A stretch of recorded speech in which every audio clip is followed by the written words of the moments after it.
আগরতলার ক্রীড়াপ্রেমীদের জন্য সুখবর। আগামীকাল থেকে উমাকান্ত ময়দানে আনুষ্ঠানিকভাবে গড়াচ্ছে Longtarai C division football match. বুধবার দুপুর ঠিক 1টায় এই ঐতিহ্যবাহী মাঠটিতে প্রতিযোগিতার শুভ উদ্বোধন হতে যাচ্ছে। ত্রিপুরা ইন্ডাস্ট্রিয়াল ডেভেলপমেন্ট কর্পোরেশনের চেয়ারম্যান নবদল বণিক প্রধান অতিথি হিসেবে উপস্থিত থেকে এই টুর্নামেন্টের উদ্বোধন করবেন।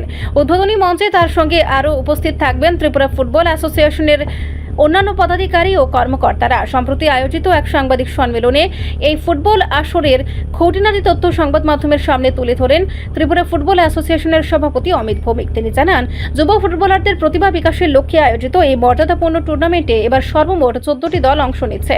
দলগুলোর মধ্যে শ্রেষ্ঠত্বের লড়াইকে কেন্দ্র করে ইতিমধ্যেই ময়দানি ফুটবল প্রেমীদের মধ্যে ব্যাপক উৎসাহ উদ্দীপনা তৈরি হয়েছে। উদ্বোধনী ম্যাচকে ঘিরে মাঠের প্রস্তুতিও সম্পন্ন করা হয়েছে বলে আয়োজকদের পক্ষ থেকে জানানো হয়েছে।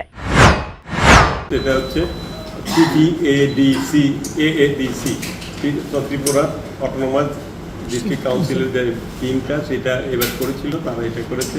আর 3টে বাদ গিয়েছে, 14টা দিয়ে আমাদের খেলা হচ্ছে। এবার রেফারি কি রাজ্যেই না রাজ্যের রেফারি দিয়েই সব খেলা হবে সি ডিভিশনে। এবং আজকেও তাদের রেফারিদের সাথে এখানে কথাবার্তা হয়েছে, মিটিং হয়েছে। রেফারিরা তাদেরকে মোটামুটি একটা তাদের এখানে ক্লাসও করেছে 12টা থেকে ইয়ে করার জন্য। আমরা চেষ্টা করছি এখানকার যারা সিনিয়র রেফারি আছে, সিনিয়র রেফারি দিয়ে তাদেরকে ট্রেনিং করার জন্য।